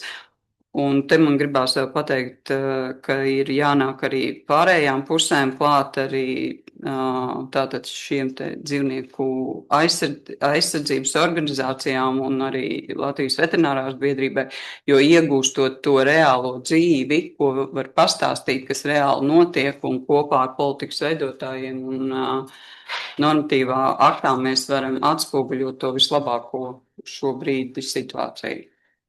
Paldies, Briņķes kundzei. Lūdzu, Bāras kundze. Inese Vāra, tiesību zinātņu doktore ar specializāciju dzīvnieku aizsardzībā. Šodien klausoties viedokļus, man ir liels prieks dzirdēt, ka klātesošie ir viensprāts par civil likuma grozījumiem un savukārt par pieminēto problēmu sarakstu. Arī šeit man ir prieks, ka beidzot šis saraksts kaut cik ir atspoguļots. Problēmas ir vēl vairāk nekā bija nosauktas. Un te ir tiešām jāpiekrīt, ka mēs nevaram risināt visu šīs problēmas šeit, jo nosauktās problēmas ir publisko tiesību un tiesību piemērošanas jautājums. Mēs šeit šobrīd iniciatīvu skatām civiltiesību kontekstā, civil likuma kontekstā.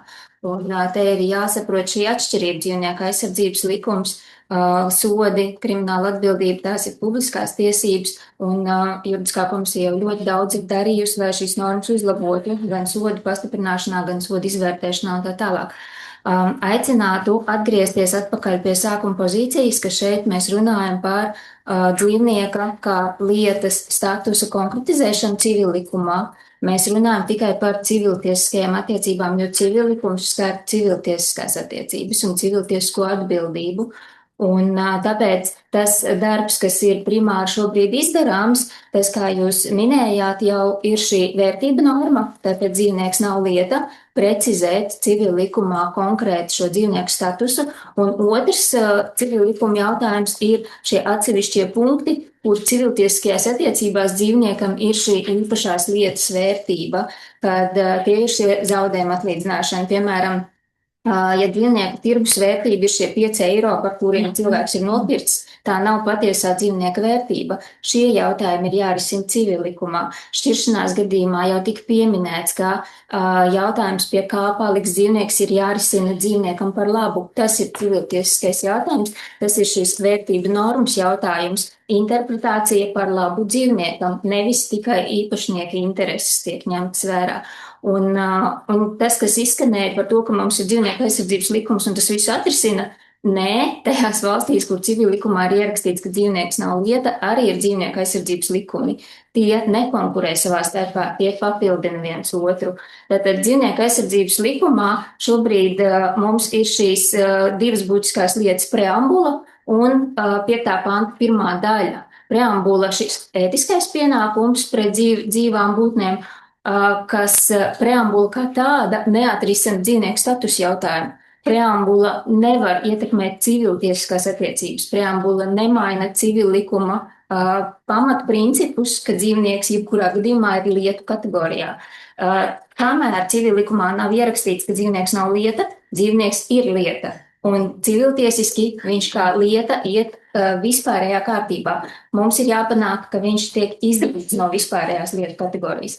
Tas nemaina īpašumtiesības uz dzīvnieku, tas nekādā veidā neierobežo šī dzīvnieka šo apgrozību civiltiesiskajā statusā. Tas ierobežo dzīvnieku īpašnieka patvaļu. Tas ir galvenais mērķis. Te ir gan cietsirdība, gan arī nezināšana, labturības neievērošana tā tālāk. Tad ierobežojot īpašnieka šo rīcību pret mantu, tas ir galvenais mērķis, kāpēc šis lietas status ir jāmaina. Un, jā, preambula ir ļoti vērtīga, tā ir vērtība norma dzīvnieku aizsardzības jomā, bet civillikumā vērtība norma ir dzīvnieks nav lieta.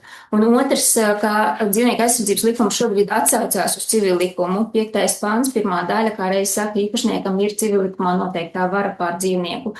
Un dzīvnieku aizsardzības likums mūs nosūta uz civillikumu, un civillikumā nav nekas par dzīvnieka statusu. Tātad mēs nezinām, kas ir civiltiesiskajā apritē dzīvnieks. Un te arī ir tas, kad mēs šeit runājam par normu savietojamību. Tās nekonkurē savā starpā, tās tiešām vienkārši papildina vienu otru. Tāpēc lūdzu akcentējamies uz šo civillikumu, vērtību normu un atsevišķās normas. Tieslietu ministrija jau izteica šo gatavību, ka tiek skatītas tās lietas, kur civiltiesiskajās attiecībās ir svarīgi jau uzreiz likumā ierakstīt šos atšķirīgos tiesiskos principus, plus vērtība norma kā tāda paredzēs, ka tiesību piemērošanā gan politiskā līmenī, gan tiesību piemērotāja līmenī, gan sabiedrības līmenī mēs par dzīvnieku runāsim kā par īpašu lietu, ne tikai kā par mantu. Paldies liels. Paldies, kolēģi, apkopojot dzirdēto. Es vēlos tad noformulēt, kā es redzu, un pēc tam tad mēs varēsim tad pieņemt arī lēmumu. Tad es saprotu, kolēģi atbalsta darba turpināšanu un ir izskanēja vairāki jautājumi. Manuprāt, mēs varētu rīkoties šādi. Lūgt līdz 1. martam, tas ir vairāk kā 2 mēneši, faktiski 2 mēneši varam teikt, Tieslietu ministri izvērtēt un sniegt komisiju viedokli par iespējamiem grozījumiem. Bet primāri es skatos uz tām vērtību normām un varbūt arī civil likuma normu precizēšanu, bet tas būs, teiksim tā, pēc apspriešanas viedoklis par to nav tā, ka obligāti tas būs projekts sagatavots, bet būs informācija, ar kuru mēs varēsim strādāt. Tas ir viens. Otra lieta, tad apkopot šodien dzirdēto, jo bija jautājumi par vairākām nozarēm, tad, kas saistīta ar dzīvniekiem, bet te ir tieši darbs vairākām institūcijām. Tad apkoposim un tad domāsim, tad, kā mēs varam veicināt jautājumu skatīšanu. Kaut kādus jautājumus, daļu no jautājumiem, teiksim tā. Protams, mēs varam aicināt tieslietu ministriju vērtēt. Bet, ja runa ir par policiju, tad ir vajadzētu, lai tie, kas strādā ar šo jautājumu, arī būtu iesaistīti. Es, piemēram, redzu, ka starp tiem jautājumiem te ir darbs Tautsaimniecības komisija, ko vērtēt. Te ir daudz pašvaldība komisija, kur tieši var runāt par nodokļu, ko pašvaldība dara, kā viņi tērē naudu. Šeit ir vairākam komisijām ir jāstrādā. Es domāju, ka nevis tā, ka mēs gaidīsim un cerēsim, ka viņi strādās, bet ņemot vērā informāciju, ko mēs dzirdējam, mēs nosūtīsim viņam aicinājumu šiem jautājumiem pievērst uzmanību, sākt darbu. Protams, trešoreiz es atkārtošu, ja mēs tagad pieņemsim, ka juridiska komisija atrisinās visus šos jautājumus, mums nebūs laika skatīt nevienu citu jautājumu, un vienalga mēs nepaspēsim tad gada laikā visu izdarīt. Tāpēc man gribētos iesaistīt lietpratējus no citām institūcijām un aicināt viņus arī tur strādāt visiem, savas kompetences ietvaros. Lūk, un runājot par grozījumiem, es arī domāju, šeit vajadzīga tāda kompleksa, sistēmiska vai tāda holistiska pieeja. Tas ir ļoti, ļoti svarīgi, bet lūdzu, nepazaudēsim to, ko mēs varam darīt, aizbildinoties, ka jautājumu ir tik daudz, ka mēs nepārspējam visus atrisināt. Izdarīsim varbūt mazāk, bet pabeigsim to darbu. Kolēģi, vai mēs varam rīkoties tādā veidā? Es nosaucu 1. martu, lūdzu, es gribu tieslietu ministrijas viedokli, vai tas ir iespējams. Es nesaku, ka pilnīgi pabeigts darbu, bet darbs, ko var apspriest. Jā, es teiktu, ka tas droši vien būtu saprātīgi iet pa soļiem uz priekšu, un 1. marts varētu būt vismaz jau kaut kāds redzējums, jo mēs, ārvalstu praksi mēs jau esam pētījuši. Jau ir bijusi saziņa arī ar Zemkopības ministriju 21. janvārī, es saprotu, ka būs nākamā sanāksme, līdz ar to tas darbs turpinās. Es neteiktu, ka visdrīzāk būs jau pilns regulējums izstrādāts, bet visnotaļ kaut kādas normas, kuras mēs jau varētu piedāvāt, noteikti tam būtu jābūt gatavām. Un, protams, es piekrītu, ka viens no visdrīzāk vissarežģītākajiem jautājumiem, un te mēs ļoti paļaujamies uz mūsu kolēģiem Zemkopības ministrijā, būs šī dzīvnieka jēdziens vai šī dzīvnieka tvērums. Bet es vēlreiz atgādināšu, ka mēs runājam tiešām par tiem gadījumiem, kur dzīvnieks ir īpašumā. Ja? Tas varbūt kaut kādā mērā palīdz, bet iespējams arī nepalīdz, jo tiešām tā tas ir, ka ne viss ir reģistros. Tāpat laikā, tāpēc ir svarīga ekspertu diskusija, cik liela patiesībā reģistram ir nozīme, jo ja mēs runājam tiešām par mantošanu vai par arī laulāto kopmantu, mums ir jāsaprot, ka kaut kur tam viņam ir jābūt identificētam kaut kādā mērā, vai ne? Tā kā tas noteikti ir sarežģīts arī juridisks jautājums, un tāpēc es teiktu, ka tas visdrīzāk arī ir jāatrisina. Bet orientējoši 1. marts, ja mēs jutīsim, ka mums šīs diskusijas ir tad mēs nāksim, vismaz stāstīsim, kāds ir status quo, bet mēs paši esam ļoti ieinteresēti, lai tas jautājums virzītos uz priekšu. Iespējams, ka tas būs arī agrāk. Paldies! Man ir viens precizējums. Tas nav orientējuši 1. maijs ar domu, ka 1. marts ir jūs tieši gatavojat savu priekšlikumu. Ja, man doma bija tā, ka es pieļauju, ka kaut kādu ļoti plašu, tur grozījumus jūs nevarēsiet sagatavot. Bet 1. martā būs jūsu viedokļi, būs informācija par to, kas tika izdarīts, kas ir piedāvāts. Kolēģi, lūdzu, tagad jautājums deputātiem, vai mēs varam šāda veida rīkoties? Es neredzu iebildumu. Tad mums nav jābalso, lēmums ir pieņemts, un tad aicinu iesaistīties darbā un pavasarī varēsim turpināt darbu. Paldies, kolēģi. 1. jautājums izskatīts. Nākamais 2. jautājums. Lūdzu, tad kolēģiem, kas atnāca uz 2. jautājumu, tad tūlīt būs arī vietas pie galda apsēsties, tad pievienoties, un tad varēsim.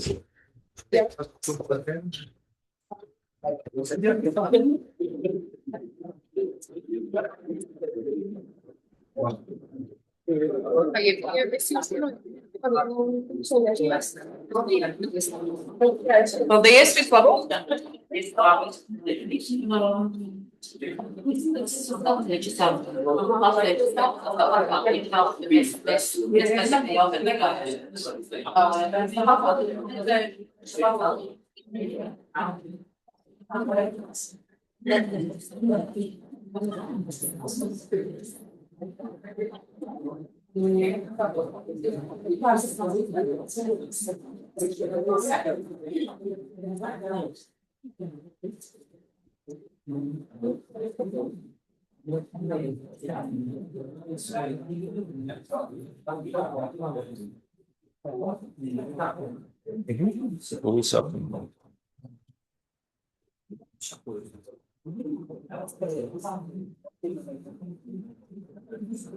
Labrīt, kolēģi, turpinām juridiskās komisijas sēdi, un mūsu otrais jautājums ir Rīgas valsts pilsētas pašvaldības iesniegums par fiskālajām kadastrālajām vērtībām.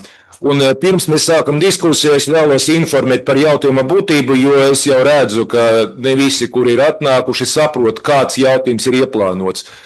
Jautājums nav par to, kas ir kadastrālā vērtība, kā jārīkojas un ko pārskatīt saistībā ar kadastrālo vērtību. Līdz ar to šāda diskusija šodien nav plānota un arī nenotiks visdrīzāk. Bet par ko ir jautājums? Jautājums ir par to, ka oktobra mēnesi Rīgas pašvaldība nosūtīja Saeimai vēstuli ar lūgumu sniegt skaidrojumu. Un viņi būdami pārliecināti, ka vēstule saņēma adresātus, gaidīja atbildi un nesagaidīja. Tāpēc, ka tā vēstule nonākusi Saeima, nevis juridiskas komisijas Saeimas spam kastē, ka nebija sagaidīta, teiksim tā, tie, kas uzdeva jautājumu, viņi nesaņēma apstiprinājumu, cik es sapratu, un vienkārši pacietīgi gaidīja, kad būs atbildi, un pēc tam tad jautā, kāpēc juridiskā komisija nerēģē. Nerēģē tāpēc, ka ir tehniskas lietas, kas nav pakļautas mūsu grībai, un mēs joprojām nevaram to visu kontrolēt. Tātad saistībā ar šo jautājumu mēs saņemam un uzskatām, ka svarīgi tieši tad, ņemot vērā to laiku, tā objektīvi. Šeit neviena nav vainīga, tehniska kļūme, jā, un tad, bet mēneša laikā atbilde nebija sniegta. Tāpēc mēs nolēmām nevis vienkārši nosūtīt atbildi, bet arī dot iespēju, ņemot vērā, ka tā laika dēļ, teiksim, ka nebija laika atbildēs, dot iespēju tieslietu ministrijai tad arī palīdzot sniegt informāciju, kāda tā ir aktuāla, un šāda veida varbūt mēs varēsim tad nodrošināt atbildes sniegšanu. Jā, tad lūdzu, Paigļikauns kundze, tad vai jūs vai jūsu kolēģi, tad lūdzu informēt. Jā, labdien vēlreiz, kolēģi. Redziet, varbūt kādreiz ir arī labi, ka kaut kur kāda informācija aizķerās, jo tikmēr ir laiks saprast un sakārtot jautājumus. Tas tā humoram. Bet, ja nopietni, es teiktu, ka šī situācija, manuprāt, ir atrisināta, jo Tieslietu ministrija jau 8. decembrī izdeva rezolūciju, un Valsts zemes dienestam ir uzdots nodrošināt visu arī šo te fiskālo kadastrālo vērtību aktualizēšanu, un šī informācija ir nosūtīta gan Latvijas pašvaldības savienībai, gan visām pašvaldībām. Tostarp arī Rīgas pilsētas pašvaldībai. Un tas nozīmē to, ka tad līdz 31. decembrim tiks aktualizētas, un turpmāk šīs kadastrālās vērtības, ja arī būs kādas izmaiņas nekustamajā īpašumā, tiks aktualizētas. Līdz ar to, manuprāt, šis jautājums ir atrisināts. Paldies!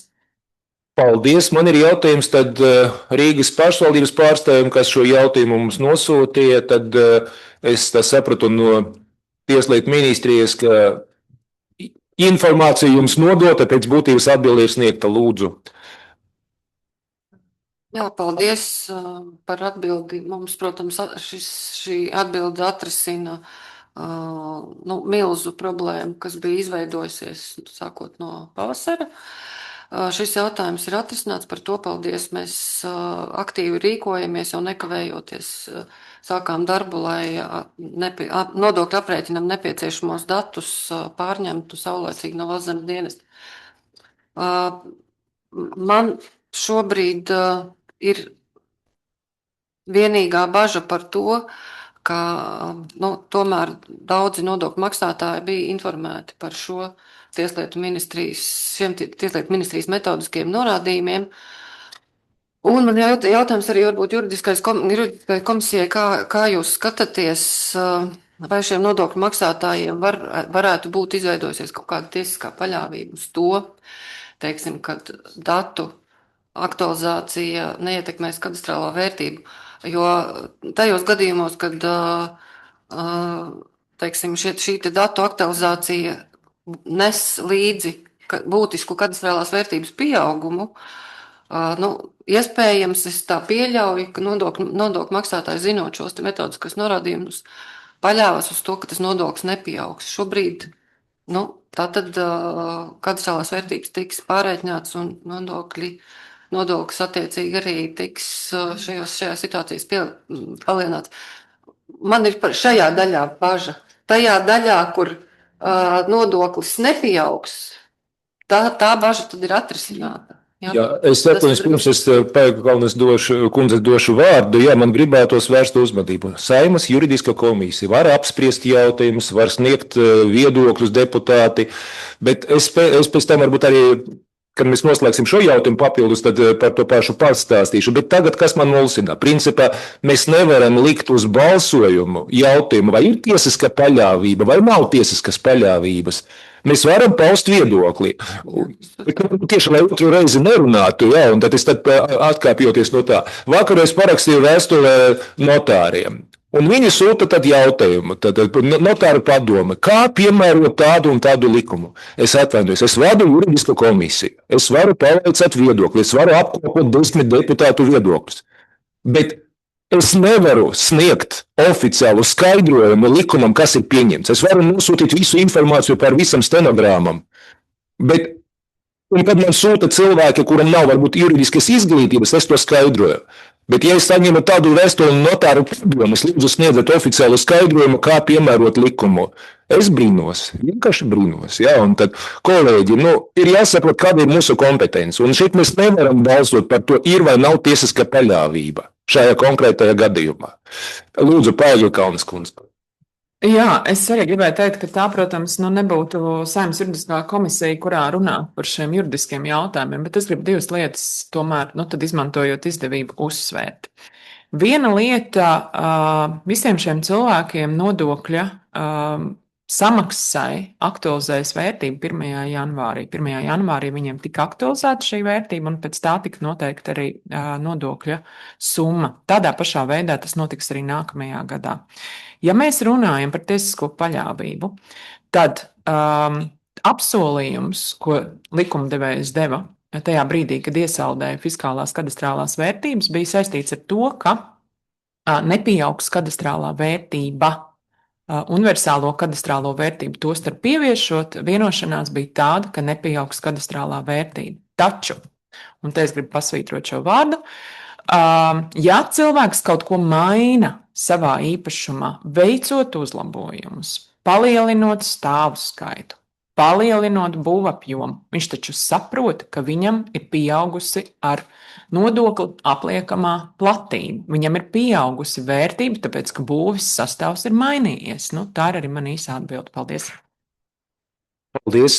Tā, es tieši gribēju aicināt pašvaldības savienību paust viedokli. Kāpēc? Tāpēc, ka mēs saņemam arī no pašvaldības savienības dokumentus. Jā, bet es tikai vēlreiz gribu uzsvērt, mēs šodien tad mūsu jautājums nav tik plašs, jā, bet paldies par jūsu iesaisti. Lūdzu, jums ir vārds.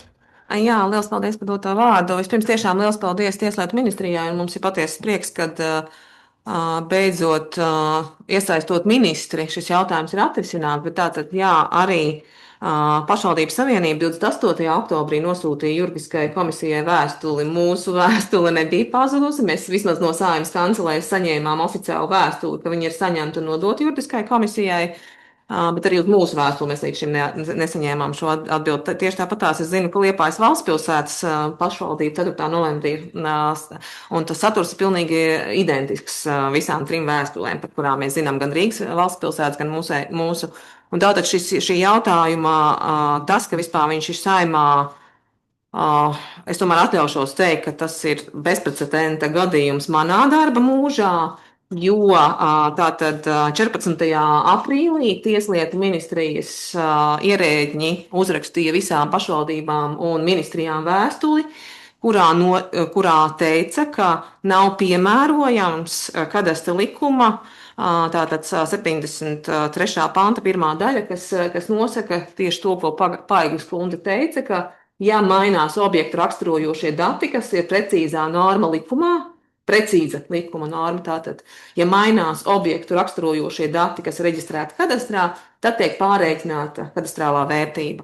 Un šajā Tieslietu ministrijas, es vēlreiz uzsvēršu, 14. aprīļa vēstulē bija pausts precīzs norādījums zemes dienestam, un zemes dienests nevar neievērot Tieslietu ministrijas norādījumus, nepiemērot likuma šo konkrēto pantu. Un mēs nebūtu griezušies juridiskajā komisijā, un es domāju, ka arī ne Liepājas, ne Rīgas pašvaldība nebūtu griezušies, jo mēs veicām milzīgu saraksti, ilgstošu sarakstu ar Tieslietu ministriju, ar Saeimas juridisko biroju. Saeimas juridiskais birojs uzreiz mums atbildēja, ka šī likuma ir jāpiemēro. Protams, viņiem nav tiesības sniegt šo formālo. Un šai mūsu vēstulē, kas arī šobrīd ir juridiskās komisijas mājaslapā pie šīs šodienas darba kārtības pievienota, šīs visi pielikumi ir. Un tātad mums bija arī entās sanāksmes vēl novembra sākumā, kur mums vienkārši pat arī finanšu ministrija vērs uzmanību uz tieslietu ministrijas ierēdniecībai, sakot, ka tā nav normāla situācija. Turklāt vesela virkne vēl no. Ja tas tā būtu, likumā noteikts, tad nodokļu administrēšanā rodās vesela virkne problemātikas, tehniska rakstura un tā tālāk. Un tātad mēs jau aprīlī un arī jūnijā un tā tālāk visu laiku teicām Tieslietu ministrijas ierēdniecībai, kad mēs varam respektēt šādu viedokli, bet tā kā mēs viņu neizlasām likumā un mēs apzināmies, ka jebkurā gadījumā, kad konkrēts cilvēks griezīsies tam, kas tas ir neizdevīgs uz tiesu, mēs prognozējam, ka viņš vinnēs, tāpēc, ka likumā ir viennozīmīgs, ka tieši tā kā Paigas kundze teica, ka ir jāpārēķina šīs fiskālās kadastrālās vērtības, ka tātad būs šie tiesvedības riski. Un mēs esam tiešām ļoti pateicīgi, ka šis jautājums šobrīd ir juridiskās komisijas sēdē. Mēs esam ļoti pateicīgi ministrei. Mēs vakardien saņēmām ministras vēstuli, kur ir pateikusi, ka tātad ir viņai devusi kā ministra norādījumu uz pārreikināt šīs fiskālās kadastrālās vērtības. Bet vēlreiz es teikšu, ka šis ir bezprecedenta gadījums manā personīgajā darba dzīvē, un līdz to tas mans jautājums ir varbūt mazliet plašāks. Ko darīt pašvaldībām, jo Tieslietu ministrijas vēstuli pašvaldības nevar pārsūdzēt? Tā faktiskā, respektīvi, ja nebūtu ministras iejaukšanās un nebūtu šodienas sēde, būtu faktiski situācija, ka tātad nodokļu maksātājs saņemot nodokļu maksāšanas paziņojumu, pārsūdz nodokļu maksāšanas paziņojumā izmantoto kadastrālo vērtību, un šī kadastrālā vērtība īstenībā faktiski ir faktiskā rīcība zemes dienesta. Un tad tur sāks visi tālākie procesi.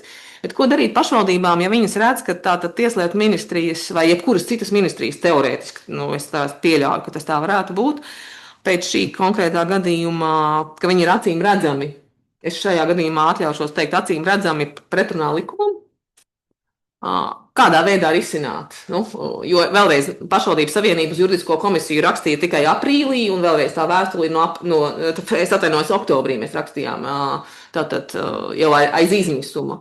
Bet tātad šī vēstule bija aprīlī, un arī ministri mūsu tātad mērus un arī pašvaldības savienības priekšsēdētājs, tagad, pirms mēneša mēs sākām bombardēt un mēģināt. Līdz ar to šis konkrētais, es tiešām ceru, ka tad ir atrisināts, ka tātad ir jāpiemēro, bet tas mans jautājums ir, ko mēs darīt, jo vēlreiz tātad šī visās sarakstē sanāksmēs mums bija arī tiešsaistes, kas ir arī ierakstā veiktas. Man bija tāda bezspēcības sajūta, ka es saprotu, ka ir kaut kas pilnīgi greizi, bet es nevaru to ietekmēt. Turklāt tātad pats zemes dienas, tātad šīs fiskālās kadastrālās vērtības līdz 15. jūlijam tika pārrēķinātas. Tātad arī zemes dienas nebija šādā veidā, kā Tieslietu ministrijas ierēģi sapratuši šo normu. Līdz pat novembra sākumam šīs pārrēķinātās fiskālās vērtības bija arī publiski pieejamas kadastras.lv. Jo zemes dienas vienkārši tehniski nespēja viņas atlikt atpakaļ.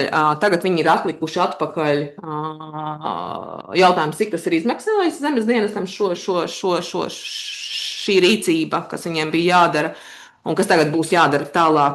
Un tā tad, ir taisnība tas, ka nekustamā īpašuma nodokli šie pārrēķini lielākoties gada laikā neietekmē, tāpēc, ka lielākā daļa, pat ja ir šie pārrēķini, tātad viņas stājas spēkā nākošo taksācijas gadu, tomēr ir atsevišķi gadījumi, kad šis pārrēķins, ja ir mainījies arī tātad, piemēram, no dzīvojamās uz nedzīvojumu un tā tālāk ir jāveic, un tātad pašvaldības līdz šim 15. jūlijam tos dažus pārrēķinus ir veikušas, bet pēc 15. jūlija viņi nav veikti, tāpēc, ka nebija arī pašu kadastrālo vērtību, un līdz to tas būs jādara, bet man tiešām ir šis konceptuālais jautājums, ka tātad tiešā norma, un vēlreiz tātad mēs arī, protams, nosūtījām, tiklīdz saņēmām Saeimas juridiskā biroja vēstuli, mēs nosūtījām šo vēstuli Tieslietu ministrijai, un tas ir tas, kas arī jums ir šeit pievienos. Mēs saņēmām Tieslietu ministrijas ierēdniecības atbildi, kad viņiem nav saistošs, protams, juridiski nav saistošs juridiskā biroja viedoklis, bet nekādas tālākās saistības. Līdz ar to mans izmisuma sauciens ir nevis par vērtēšanu vai vēl kaut ko, bet ko šādā situācijā, protams, mēs laikam ātrāk tad rakstīsim attiecīgajām komisijām, acīm redzot, tā mūsu mācība ir no šī gadījuma, bet šis tiešām ir tāds neiespējamā situācija. Paldies. Paldies par jautājumu. Jā, bet, redziet, jūsu jautājums tad es saku ar to, ka likumam jābūt kvalitatīvam, regulējumam jābūt saprotamam, kas nerāda ne šaubu, ne sarežģījumu. Tas ir tāds par sapņiem sākumu, ja? Tad tā kā vajadzētu būt. Diemžēl tad es nevaru jums garantēt, un es arī pat apzinos, ka būs kaut kādas kļūdas, nepilnības, un tas ir objektīvi. Ko var darīt puses, kas tieši saprot un redz, konstatēt, celt trauksmi, ko citu var darīt? Rakstīt iesniegumus, aicināt labot kļūdas, jo, ja tas neraugoties uz to, ka deputāti strādāja, juristi strādāja, institūciju strādāja, pārstāvji strādāja un sanāca, ka vienalga neraugoties uz tādu vairāku personu iesaisti, problēma ir jautājums.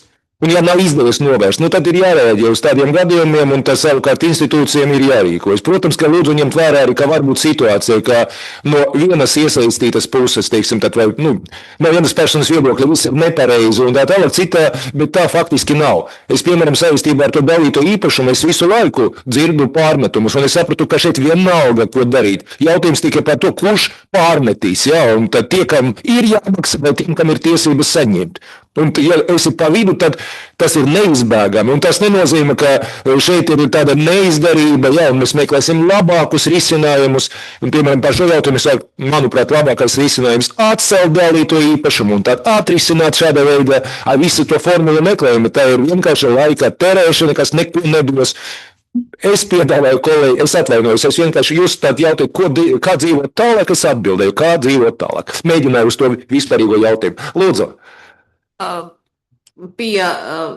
Es pilnībā respektēju, ka var būt tiesību normas, kurām ir dažādi interpretācijas un dažādi viedokļi, bet es atļaušos citēt šo konkrēto, pa ko ir runa. Tātad likuma 73. panta, kadastra likuma 73. panta pirmā daļa, par ko ir šis stāsts. Tātad citēju, kadastra objekta kadastrālo vērtību pārrēķina, ja kadastra informācijas sistēmā reģistrē izmaiņas objektu vērtību ietekmējošos datos vai spēkā stājušās izmaiņas kadastra jomu regulējošos normatīvos aktos, kas ietekmē kadastrālo vērtību aprēķinu. Punkts citētās normas. Šai normai no manā, es izņemot Tieslietu ministrijā visiem, ko es šajā laikā esmu runājis, neviens nespēja šo precīzo normu interpretēt, ka nav jāpārrēķina. Es atvainojos, es tikai atgādināšu, ka mūsu jautājums bija par vēstuli. Un tieši tad es paša sākuma aicināju, nerunāsim par regulējumu. Šodien ievērosim dienas kārtību. Tīpaši, ka tagad jau mums ir vēl viens jautājums un pusotru stundu komisija nostrādāja, tāpēc arī, teiksim tā, mēs nevaram šodien tad uzsakt vēl vienu, vienkārši nav laika, un tas nav jautājums, kas ir pietiks. Ja jūsuprāt ir vajadzīga papildus diskusija, es domāju, pirmkārt tā var notikt Tieslietu ministrijā, un ja izpildvaras, tieši tad jūsuprāt nerīkojas, nereaģē, tad mēs varam pārcelt diskusiju uz Saimu. Manuprāt, tā var rīkoties.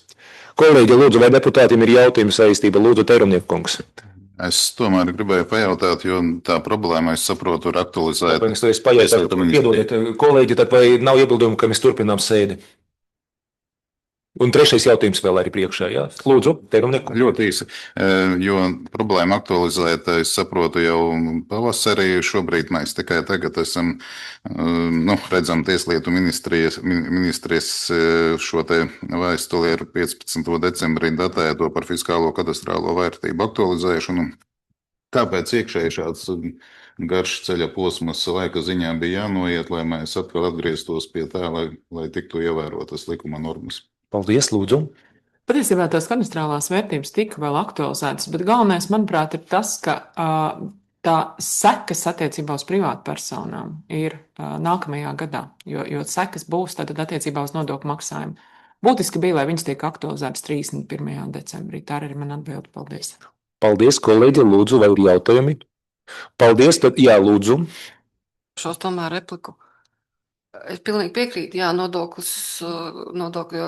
dati jāaktualizē uz 31. decembri, bet nodokļu aprēķināšana nenotiek tādā veidā.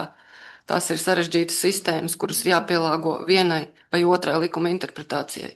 Un manā skatījumā šī ir ļoti viegliprātīga Tieslietu ministrijas attieksme pret šo situāciju. Tas nav pieņemams. Paldies. Es vēlos arī, varbūt savā vārdā, es nevaru komisijas vārdu to teikt, jā, bet es arī neuzskatu, ka viss ir labi un pareizi. Jā, un tad šodien mēs tieši tad saņēmam atbildi, mēs saprotam, kas būs tālāk, jā, bet es arī aicinu vērst uzmanību un strādāt tā, lai mums nebūtu decembra pēdējā sēdē jārunā par tādām lietām, jā, un tad un ar vēstuļu palīdzību risināt problēmas. Jā, tāpēc paldies kolēģiem par to, ka aktualizēja šo jautājumu, un tad un otrais jautājums, es pieņēmu, ir izskatīts. Iebildumu nav, jā?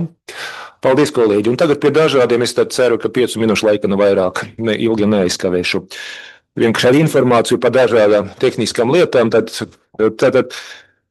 es šodien arī nokavēju, tad pirmais, ko gribēju teikt, ka es jau faktiski sākam skatīt jautājumu, bet es aizmirstu tad paša sākuma pateikt, ka ir arī translācija, un es vēlos informēt, ka mūsu sēdes ir atklātas, un gadījumā, ja ir liels ieinteresētu personu skaits, kas cilvēki grib zināt vairāk, tad video translācijas var tikt organizētas, bet vienīgais, ka es uzskatu par labu praksi, es sev to saku, ja, tā kā vajadzētu tieši pirms sēdes tad pateikt, ka ir video translācija, lai visi zinātu. Šodien es nedaudz nokavēju, bet turpmāk es nedomāju, ka mēs varam translēt un ka vajag translēt visu, tā arī nebūs, bet gadījumos, ja tā būs, ja, tad, un, protams, ja kādam būs iebildumi un tad aicinājums tā izbeigt, nu, tad mēs varēsim arī to izvērtēt, bet es centīšos turpmāk tad neaizmirst laikus pabrīdināt.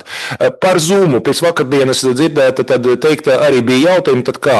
Es vēlreiz gribu teikt, vispār interesanti, varbūt tie kolēģi, kas nebija sākumā, iebildumu pret Zoomu bija Daudzekungam. Viņš negribēja, lai vispār būtu Zoom, jā, pēc tam viņš saka to aktīvi izmantot. Jā, tas, tā ir diezgan interesanti sanāca, bet par Zoomu. Ir viedoklis, juridiska biroja viedoklis, ka Zoomu vispār nedrīkst izmantot, bet mēs pieņemam speciālu dokumentu komisiju un nolēmam, ka mēs tomēr atsevišķos gadījumos to izmantosim. Nu, ir gadījumi, varbūt tā, kāds saslima, bet nevar inficēt kolēģus, un tāpēc es neuzskatu, ka mums jāatsakās no Zoom, ja, tad, un vienkārši ir kārtība. Tas nav tā, ka tas standārts, gribu tā, ja, tad mūsu komisija pamata šeit, bet ja kāds nevar kaut kāda apstākļa. Lūdzu, informējiet, ka jūs, bet nevis ar paziņojumu, ka jūs nebūšu, ja, bet saskaņosim, ja, un es nevienam cilvēkam nevienu neteicu, ka nē, šeit ir obligāti. Vēl viena lieta, vakar tā sanāca, ka es varbūt asāk norēģēju, ka vajadzētu, ja, tad par komisijas sēdēm, tad, ja cilvēks ir atnācis uz sēdi, tad ir jāpaliek līdz galam, ja, un, teiksim, nevar tā kaut kāda brīdi tad vienkārši pamest sēdi, ja, tā kārtības rulī paredzēts. Tālāk, vēl viena lieta man darbinieki tad atgādināja tieši tad, viena sēde mums bija tā, ka atnāca cilvēki, filmēja, un arī vakar bija, tad ir Saeimas kārtības ruļa 163. pants, un tur rakstīts, ka nedrīkst. Teiksim, tā nedrīkst būt rakstīts, tā komisijas sēdes gaitu var fiksēt tikai ar Saeimas iekārtam. Kā es to interpretēju? Un mēs varam tad vienoties, ka, jā, es domāju, ka mums nevajadzētu, jautājums un loģika ir kāda, ka šeit ir iekārta, loģika, ka te ir iekārta, kas visu ieraksta un publicē. Loģika bija tāda, lai nebūtu montāžas kaut kādas, izgriezts, pasniegts vai kameru ielika tāda rakursa nofilmēja.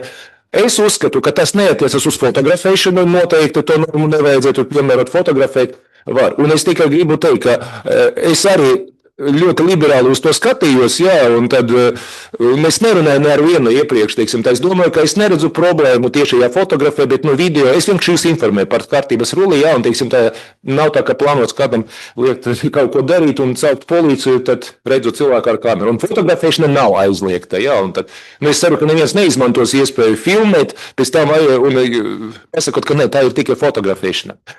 Pēdējais, tad pēc iepriekšējas sēdes un arī pēc Saeimas debatēm saistībā ar jautājumu, kas kā arī man personiski, es palūdzu juridisko biroju sniegt viedokli par komisijas priekšstādātāja kompetenci. Jā, un juridiskais birojs rīkojoties operatīvi sagatavoja dokumentu, kur tieši norāda, ko drīkst darīt komisijas priekšstādātājs, jā, vadot sēdi un veicot citus darbus.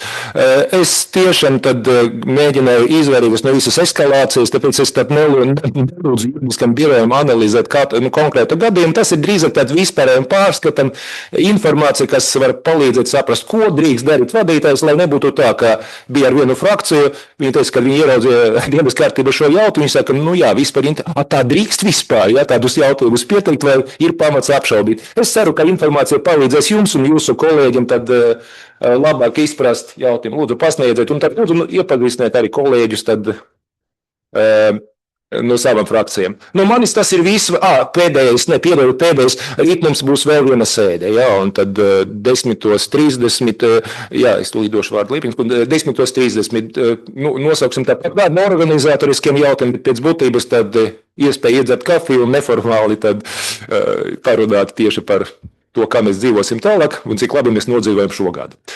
Tātad 10:30. Paldies. Jā, lūdzu, Liepiņas kundze. Jā, es paudīšu tad savu personīgo viedokli arī par komisijas darbu. Es uzskatu, ka deputāti nedrīkstētu piedalīties attālināti Saeimas komisijas darba sēdēs gadījumos, kā vērotāji, jā, bet noteikti, ja viņi balso, tad mans uzskats, ka tā nedrīkstētu notikt.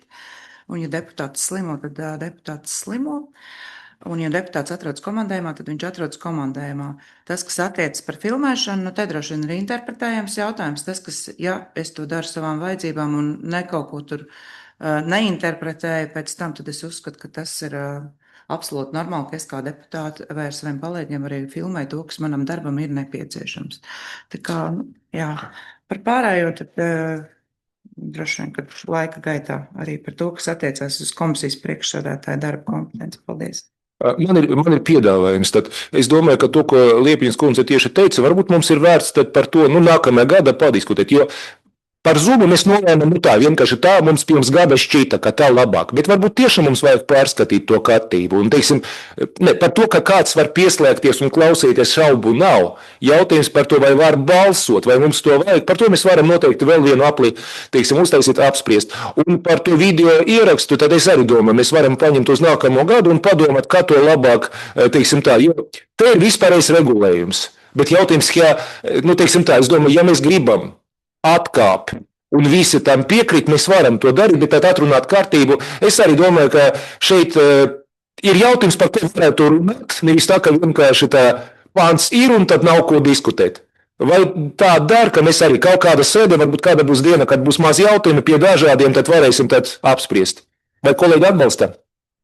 Paldies jums, atvainojiet, ka ilgāk sanāca, bet jautājumi ir svarīgi. Paldies, sēdes slēgt.